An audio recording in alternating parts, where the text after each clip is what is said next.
Hello, friends, and welcome back to another episode of Kaleidoscope. We often talk about community, but true community isn't just about sharing a zip code. It's about looking out for the people who need it most. It's about ensuring that our seniors, our neighbors with disabilities, and those navigating the profound challenges of dementia are never left to feel isolated or forgotten. Today's guests saw a need right here in our town, rolled up their sleeves, and built a lifeline. They are a dynamic husband and wife duo who looked around our community and decided that good enough wasn't enough for our seniors. Through their incredible organization, Senior Helpers, they provide the kind of in-person, deeply compassionate care that restores dignity to patients and gives frantic families a chance to breathe. They are proof that a little bit of local love can move mountains. Please welcome the heart and soul behind Senior Helpers, Supriya and Prakash Vedarajan. Namaskar Prakash, Namaste Supriya. Thank you so much for joining us today on Kaleidoscope. And we are meeting in your office. Thanks so much for having us over. Thank you for having us, and we are excited to get started. Getting to know about Senior Helpers, I'm sure it is going to be very informative and very helpful to a lot of our viewers. So thank you so much for doing it for us. So Supriya, Prakash, tell us about yourself. Tell us a little bit of your background, your educational background, your family. Where are you guys from? Of course. Originally from Chennai, Madras. Okay. Background is a master's in chemical engineering and master's in information system. Oh wow! And all in Chicago and Charlotte for the last 21 years now. I have two dogs as well over here. They'll probably pop up sometime in the video as well. Yeah. I got two kids, 14 and 13. And I'm Supriya. I'm an occupational therapist. Okay. I grew up in Mumbai, Dadar. Mumbai. In a child system. Have made it long ways here. Did my master's in OT as well in Chicago. That's where I met Prakash. On day one, he hosted my bags when I landed in the US. But I am an occupational therapist. I'm a certified dementia provider as well. Okay. So we do a lot of work with people with dementia. That's kind of my passion. Okay. And like Prakash said, we have two kids, two dogs. I've worked in home health before starting this. Home health is where therapists go to people's home who are just recovering from injury or hospital stay. We go and see patients for maybe twice a week for 40 minutes or so. And then, I've started something on my own, which we're going to talk about. So, Supriya, tell us, what is Senior Helpers? And why did you think of starting an organization like this? So Senior Helpers is a non-medical home care agency. Okay. We go to people's home who are maybe struggling with just a little bit or need a lot of assistance to stay at home. Our goal is to provide care at home so they can get old in the home that they have built. They're more comfortable there, Absolutely. right? Yeah. We provide assistance from just checking in, making sure people take medicines, just companionship, taking people to doctor appointments, surgeries, or even providing personal care assistance. We work with a lot of people with dementia and then hospice as well, when they are towards the end of life. What got me started, it's kind of a mix of both. I know I say this a lot, people end up in spots where, you're meant to be. God puts you in those places.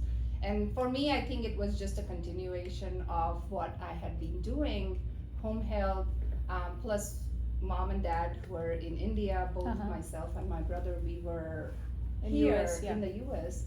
And just when my mom got sick, I realized being away from family, not having a lot of control over the care that people get, it's a big concern. And we were always concerned about, is the help gonna show up? Caregivers that were in India taking care of mom, are they gonna show up? Are they gonna be good? Is dad gonna have the help that needs? And that was kind of a start of a thought process. Maybe we can do something that will make change. And then just being an OT, I saw those gaps in care. You know, we went to people's home just 30 minutes twice a week. What were they doing in between? That was always a concern. Are they gonna fall when I'm not there? I had my own struggles. I thought maybe I can use my skills to train caregivers Okay. and have some institution that's gonna provide the care that people need, and Yes. you know, the kids can sit back and be relaxed. Okay, well, my mom is taken care of. Yeah. So So since we've been running this, it's not always seniors itself. It's also anybody who needs help. Because we have a lot of care for 40 years old MS kids anytime. Yes. So that's one of the things as well. For me, again, she's been doing this for years, and the last 3 years at least I've seen her from the other end of it. I've been doing a consulting job all this time, but I see that she comes home happy. The end Yeah. of my job never does that, so I Yeah. joined her full time. Wow. So, Supriya, Prakash, what do you feel? What challenges our seniors face today the most? And since you have been doing it for a long time now as an OT, what are the common signs that as a family we miss when we see our mom and dad aging? I'm gonna do both. I'm gonna talk about both the common things that as a family, what you should look for is Okay. probably what we'll talk about first. Okay. When you go see mom who is ailing, or if it's your family member, your dad, your uncle, our tendency is to look at somebody who is sick. We don't pay a lot of attention to who is taking care of them. Okay. And that's what people deal with on a day-to-day basis, because families have moved away. Mom and dad are living by themselves. Mom is taking care of dad for 24 hours. Is she getting a break? And you know, a lot of times kids will come visit the family. They look at the dad who's not feeling well. Have you thought about, is mom getting break? And you know, that's where we come into the picture. We do a lot of companionship. Just sitting with the dad who is not feeling well, lets mom get out and get her hair washed or get her Yes. nails done. Yeah. That matters. And we tell families to think about the family caregiver who's there. If you're going and visiting your mom and dad, look for signs. Are the mails being opened? Is there a pile of bills that is not paid? Okay. What type of food is in the house? You know, we've had so many stories where we would go into people's home, we open the fridge and there's milk that is expired maybe 2 weeks ago. Who is looking at that? If mom is living herself, and you know, is she eating the right food? Are you just finding fast food wrappers in the house? She's probably not getting everything she needs. So those are the things that you want to think about when you go and visit your family member. Also knowing what is normal aging and what is dementia. Okay. You know, because it's common to see normal aging differences. People being, you know, forgetting where they kept the key is different, but not being able to say what they lost, or not being able to say, oh, this is key, is not normal. That's dementia. So just educating yourself about what is normal aging, what to expect, forgetfulness versus is this sign of something really serious. I think that is a good idea to educate yourself. And then you asked about challenges faced by seniors. You know, when we do caregiver training, we ask our caregivers to think about, tell us, you know, one thing you really care about. Tell us one, you know, activity that you enjoy, or tell us one family member or somebody that you really care about. Now, when you look at our seniors, they've either lost a family member, their parents have passed away, maybe spouse has passed away, or their kids are far away. So they are not able to see the one person that they probably care for. Um, their vision has changed, or they're not as fast anymore. They can't drive. That's one activity that they used to enjoy, they can't do. So that's where our seniors are. There is, they've seen a lot of changes. They're not asking for help because family members are far away. And just finding them social engagement or companionship sometimes is a struggle. And,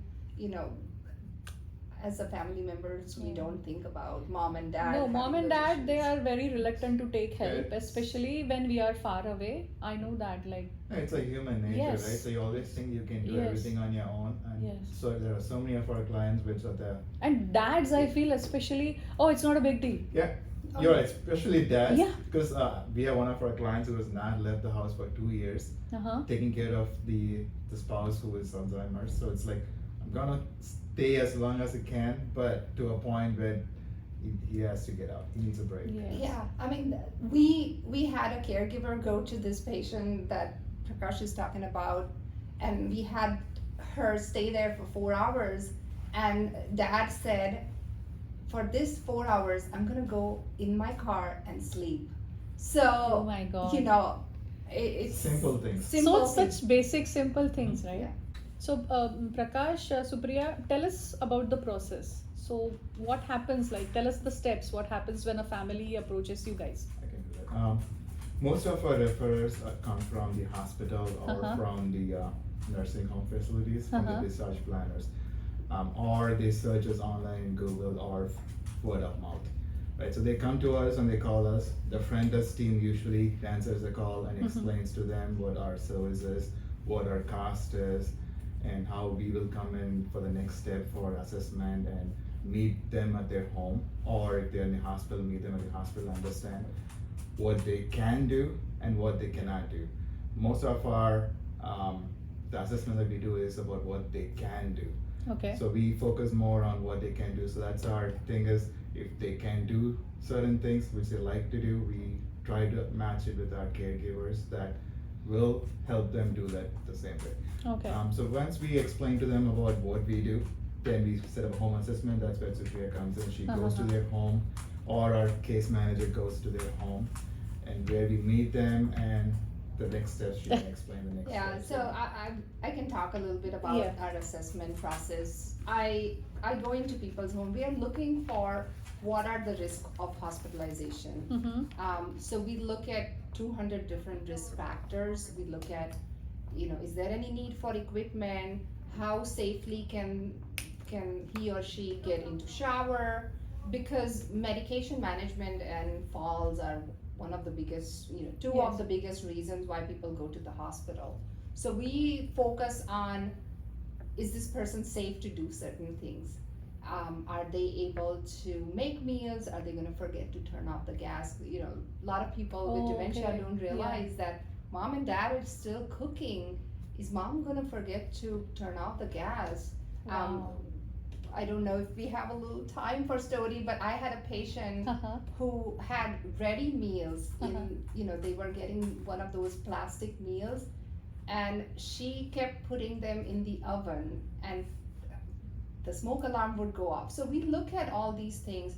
Are there any signs of fall? Is she bruised? What kind of food is in the house? So we really spend around 45 minutes trying to identify those areas. And then we focus our treatment on preventing those hospitalization and tell the families, hey, you really should think about, mom is not safe to drive herself to appointments. She needs help with that. Once we've done that, like Prakash said, we look at who's the right caregiver for this person. And it's like a matchmaking game. We see what we have, who's the right personality, who's gonna do a good job with mom and dad, and then we set up introductions. Our scheduler or myself, we go and meet the family, tell them, hey, these two caregivers are really good for you. Who do you think is gonna work better? And then we start the services. How long do you provide the services for? Like, is it every week? Is it every day? Or depends on the type of disability the patient has? Or how is it like? So our only requirement is if our caregiver is coming, they should at least stay 3 hours. Mhm. So that is our lowest time that we Okay. would spend, because you can't expect a caregiver to go home and just say, Mr. Smith, it's time to take shower. It takes time to build that relationship, Okay. and companionship is really important. If our caregiver is there for that length of time, they're able to observe other things. Are they falling?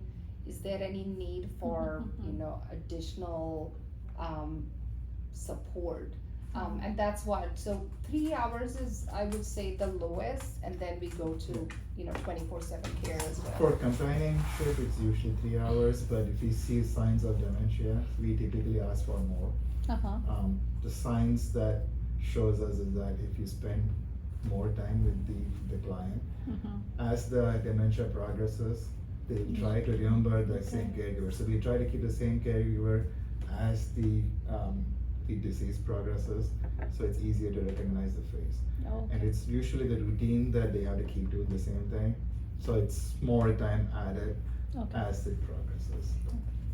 So all these services, Prakash, Supriya, are they covered by insurance? There are long-term care insurance policies Uh-huh. that cover this. There is also, if somebody has a Medicare Advantage plan like Humana, Aetna, Blue Cross Blue Shield, they have very limited coverage for. Okay. But it's a good idea if you're at a point where you're looking for service, talk to your insurance provider and see what can be covered. We provide a lot of services to veterans who were in the military services. So VA pays a lot, and Okay. that's a major service provider. And then if mom and dad has, or mom or dad has dementia, Medicare pays as well. Medicare Part B just 2 years ago came up with a program that covers services for somebody with dementia. Oh, okay. And VA also pays for the spouses as well. It's not just the active who served, but the spouses and surviving spouses as well. Okay. Otherwise, it's mostly Out of pocket. private pay. Okay. So Supriya, Prakash, walk us through your team. How does your team look like? Yep. So we have a front office team which takes all the phone calls, incoming calls, as well as our HR hiring. Mm-hmm. And we have our case management team, which does the scheduling as well as visits the clients for it. And then we have our 2 AI teams, which actually does the whole scheduling as well. So it's a backup for our schedulers. Mm-hmm. And we have another AI which does the marketing. So it basically any of the incoming calls that we miss, it calls back as well. Okay. So it's a CRM AI. We have an offshore team which anytime you can call after 6 to 8 in the morning, and in the holidays and weekends they answer the call. So we have a full-fledged Wow. team, and this is our star team. We try to divide up based on who's got what skills. Uh-huh. So Prakash does a lot of business development, trying to automate a lot of system. I'm kind of the face of the company. I'm out and about doing marketing, doing assessments. And then we have 3 nurses that work for us Okay. as well. The North Carolina state license agencies are required to have Mm-hmm. nurses do assessments when people need help with personal care. So we have 3 nurses that work in 3 different parts of our territory, and Okay. that makes it Who the whole team. handles- every caregiver needs to be trained, so nurses do all the training, annual assessments, everything, they do that. And we have 70 plus caregivers. We cannot Yeah, do right. this without our caregivers. That's a big part of our team. That's a big number. yeah, we You have a big team then. yeah. Wow. A lot of our caregivers are moms. We provide a lot of flexibility to people. Yes. So we have CNAs that have just come out of school. Mhm. We have CNAs that have been doing this for 20 plus years. But we have a lot of moms who want to work when their kids are at school, 8 to 2, because kids get off the bus at 2 o'clock. So we have a really good blend of different ages, and we are able to match because of that. Wow. Whatever is the personality. And same way with nursing students. We have a lot of nursing students who can only do evenings time Okay. because they do the school during the daytime. So 70 plus caregivers. A good Wow. blend of everything. Wow, that's wonderful. So, did you face any challenges starting an organization like this, Senior Helpers? Yeah, so basically it's a learning curve for us, right? So the first business for us, and we grew too fast when we started this. So we was two of us, and we had two office manager and a scheduler. So we started this. Once we started advertising ourselves, there were so many clients coming our way. We just had to figure out the balance between hiring more caregivers, then have to do the HR team, figuring out the taxes, CPA, everything at the same time, and servicing clients. It's a 24/7 business. Yes. And so she still covers shifts when caregivers call out, and Oh, really? prioritizing on which clients we need to serve if some of the caregivers call out. So meaning, if someone is dementia or someone is in a wheelchair, bedbound, you cannot leave them there. So she goes, covers in 30 minutes while still sitting there. She will be calling other caregivers who can cover and let me go. Wow. So yeah, so when we started, we imagined this to be 8 to 5 job. It's a 24/7, no It's weekends, not, yeah. no holidays. You don't know when someone will cancel, and we don't.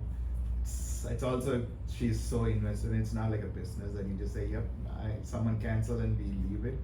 She's so invested that she will go see a client, never leave a client alone.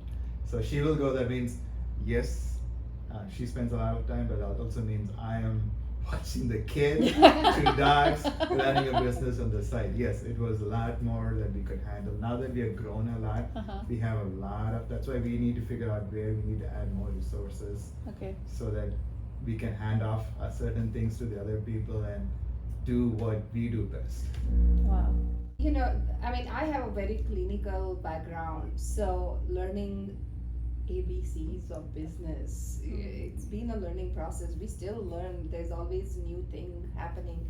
And again, taking time away from kids, because I had a patient, hospice patient, who did not have an immediate family member, and her immediate family was 6 hours away. Hospice Okay. called and said she's in pain, she needs morphine at 10:30 at night.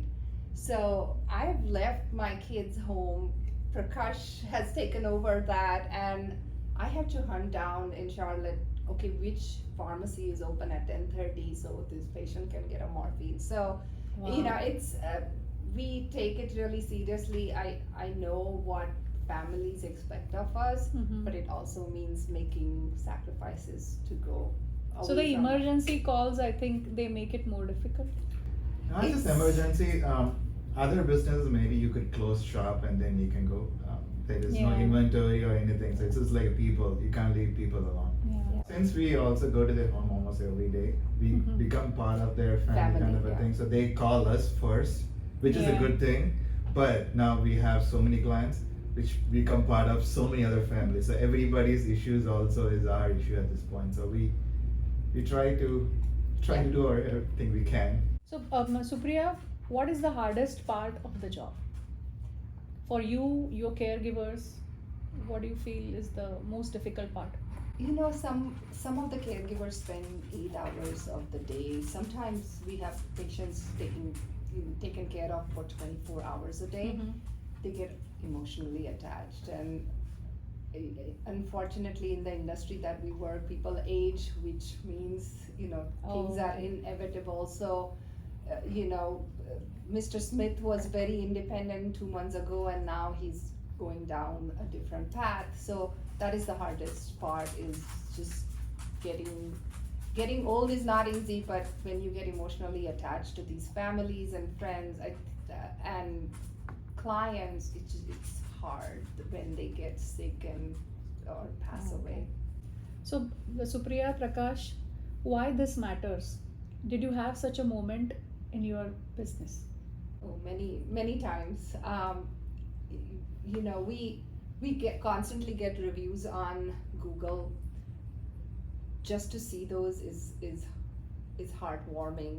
Um, it's the small things that matter to people, and we will get pictures sent by caregivers when they're out going to library, enjoying things that people couldn't enjoy before. Yes. Simple thing as going to doctor appointment can be so challenging for people, and we get messages from families that are far away that, oh my god, my mom has a cataract surgery, somebody has to drive them, I can't.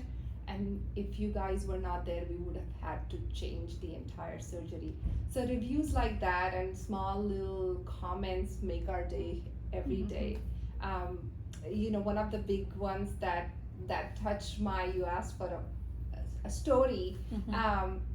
We have a veteran that was blind, could not see enough to even return mails.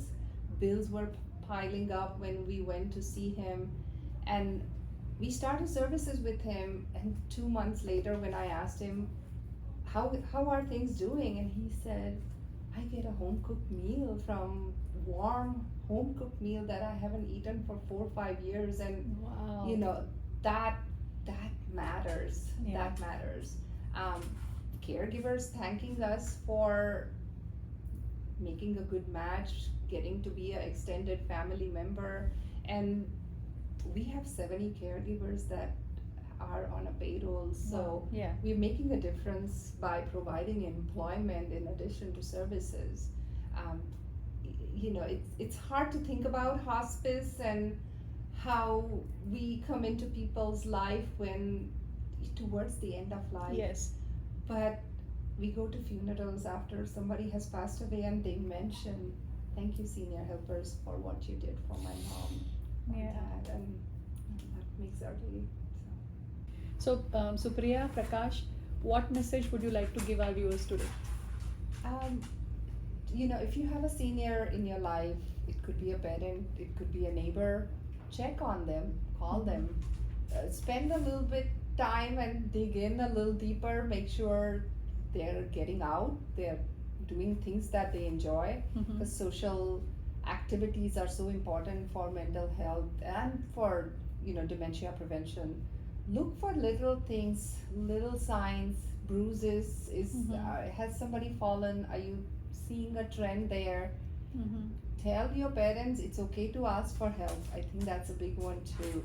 And then if to all the parents who have kids maybe thinking about going in healthcare, come volunteer. We go to senior centers. Intergenerational activities are so good for seniors. Come volunteer and see if it's really for you. We have many opportunities for people to get experience in healthcare. And then if you have a parent, a senior who is struggling, needs maybe just a little bit of help, call us. We serve Union County. We do, Stanley, Rowan, Cabarrus. But if you call us and ask us, we will direct you to right people and we'll come and help out. Prakash, Supriya, thanks so much for taking out time today and coming on our show. Thank you so much for the work you both are doing. And I hope your business flourishes and more families do get help through senior helpers. And thank you once again. Thank you so much. Thank you.